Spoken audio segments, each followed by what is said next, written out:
मेरे को पिटाया, मेरे को लात मारा। बंगाल चुनाव के नतीजों पर देश भर में बवाल। ममता बनर्जी के समर्थन में उतरे राहुल गांधी, संजय सिंह, कपिल सिब्बल, ध्रुव राठी और अखिलेश यादव ने भी बीजेपी ईसी पर साधा निशाना। आइए बताते हैं आपको पूरी खबर।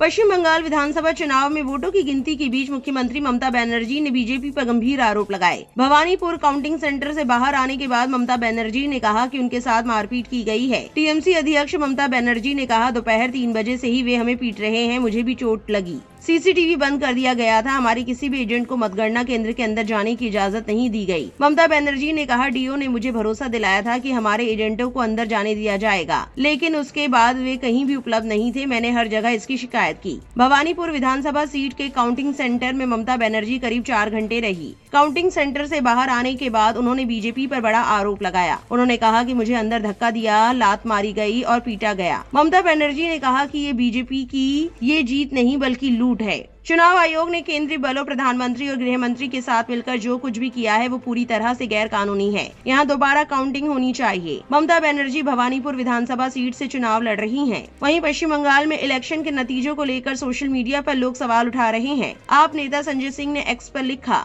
ये क्या हो रहा है इस देश में? ममता बनर्जी अभी भी बंगाल की मुख्यमंत्री है, उनके ऊपर हमला हो रहा है, लात मारी जा रही है। मुझे लगता है बीजेपी के खिलाफ पूरे देश में सड़क का संघर्ष तेज करना होगा। बीजेपी की गुंडागर्दी का जवाब देना होगा। चुनाव हारने का ये मतलब नहीं कि जीतने वाला हिंसा करे। डॉक्टर रुचिका शर्मा ने एक्स पर लिखा, बीजेपी को बधाई देना बंद करो, असली मेहनत तो पश्चिम बंगाल में चुनाव आयोग ने की है। संवैधानिक लोकतंत्र को श्रद्धांजलि। काविश अजीज लिखती हैं, अभी सरकार नहीं बनी है तो इतनी गुंडागर्दी चल रही है। 3 बजे से वे हमें मार रहे हैं। उन्होंने मुझे लात मारी, सीसीटीवी बंद कर दिया, हमारे एक एजेंट को घुसने नहीं दिया। मैं 5 मिनट के लिए घुसी थी। मैंने अनुरोध किया था कि हमारे एजेंट को घुसने दे। उन्होंने मुझे आश्वासन दिया कि वे घुसने देंगे, लेकिन फिर कोई उपलब्ध नहीं था। मैंने हर जगह शिकायत की। वहीं राहुल गांधी ने भी आवाज उठाई और ट्वीट किया। असम और बंगाल में साफ दिख रहा है कि चुनाव आयोग के समर्थन से बीजेपी ने जीता है। हम ममता जी की बात से सहमत है। बंगाल में 100 से ज्यादा सीटें छीनी गई हैं। हम ये तरीका पहले भी देख चुके हैं। मध्य प्रदेश, हरियाणा, महाराष्ट्र, लोकसभा 2024 आदि में चुनाव की चोरी, संस्थाओं पर कब्जा, अब और बचा ही क्या है। कपिल सिब्बल ने भी ट्वीट किया। पश्चिम बंगाल में टीएमसी की हार बीजेपी से नहीं हुई, बल्कि चुनाव आयोग, केंद्रीय बल और 25 लाख वोटरों के वोट छीनने की वजह से हुई। ये चुनाव जीता नहीं गया बल्कि छीना गया है। हमें ममता जी के साथ खड़ा होना चाहिए। अखिलेश यादव ने ट्वीट किया, अब क्या सत्ताधारी राजनीति को पाताल से भी नीचे ले जाएंगे? देश के राजनीतिक इतिहास का ये एक घनघोर काला दिन है। आज पूरा देश आक्रोशित है और लोकतंत्र व्यथित। चुनावी व्यवस्था के नाम पर केंद्रीय बलों का जो दुरुपयोग मतगणना में आज बंगाल में हुआ है, ठीक वैसा ही घपला 2022 के यूपी विधानसभा चुनाव में अधिकांश जगह किया गया था, जिसकी साक्षात गवाह कन्नौज की विधानसभाएं थी। फिर इसी निंदनीय मॉडल को फर्रुखाबाद के 2024 लोकसभा चुनाव में दोहराया गया था। सब जानते हैं क्या हुआ है और सच क्या है और जनमत की खुली लूट कैसे हुई है। घोर घोर घोर निंदनीय। वहीं ध्रुव राठी ने लिखा, पश्चिम बंगाल में 27 लाख वोटर लिस्ट से हटा दिए गए थे। ये लोग ना तो मरे हुए थे और ना ही बांग्लादेशी थे। ये असली वोटर थे जिन्होंने अपने वोट वापस जुड़वाने के लिए अपील भी की थी। सुप्रीम कोर्ट चाहती तो इन सभी अपीलों की सुनवाई पूरी होने तक पश्चिम बंगाल चुनाव टाल सकती थी, लेकिन ऐसा नहीं हुआ। चुनाव के दूसरे चरण तक सिर्फ करीब 1607 वोटरों के नाम ही वापस जोड़े जा सके।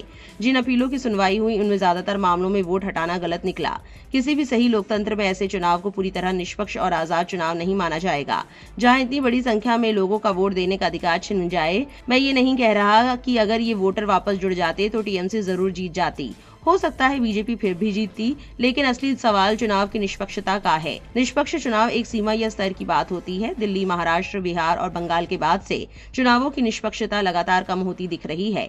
विपक्षी पार्टियां हर बार इस उम्मीद में चुनाव लड़ती हैं कि वे समझौता कर चुकी संस्थाओं जैसे ईसी, ईडी, सीबीआई के बावजूद जीत सकती हैं, लेकिन 2024 लोकसभा चुनाव के बाद बार बार उन्हें निराशा ही मिली है। अब सवाल ये है कि आखिर किस स्तर पर विपक्ष को लगेगा कि चुनाव इतने ज्यादा अनुचित हो चुके हैं कि उनका बहिष्कार करना चाहिए। मेरी व्यक्तिगत राय है कि टीएमसी को तब तक चुनाव में हिस्सा लेने से इनकार कर देना चाहिए था जब तक उन 27 लाख अपीलों की सुनवाई पूरी नहीं हो जाती। आपको बता दें कि पश्चिम बंगाल समेत 3 राज्यों में बीजेपी को मिले प्रचंड बहुमत के बाद देश भर के भाजपाइयों में जश्न का माहौल है। बंगाल में भगवा लहराते ही बिहार की राजधानी पटना में भी भव्य तरीके से जश्न मनाया गया। पटना में बिहार बीजेपी के बड़े बड़े नेताओं से लेकर आम कार्यकर्ता तक इस जश्न में डूबे नजर आए। बीजेपी नेताओं ने होली और दिवाली एक साथ मनाई। पटना में बीजेपी कार्यालय पर दिन के वक्त गुलाल से होली खेली गई और शाम को पटाखे फोड़कर जश्न मनाया गया। इस जश्न में बिहार बीजेपी के प्रदेश अध्यक्ष संजय सरावगी, पूर्व उप मुख्यमंत्री विजय कुमार सिन्हा समेत पार्टी के कई विधायक, विधान पार्षदों के साथ आम कार्यकर्ता भी शामिल हुए। भारत माता की जय और जय श्री राम के नारे पूरे बीजेपी कार्यालय में गूंजते रहे। इस खबर को लेकर आपकी क्या राय है, कमेंट सेक्शन में जरूर लिखें और इस वीडियो को ज्यादा से ज्यादा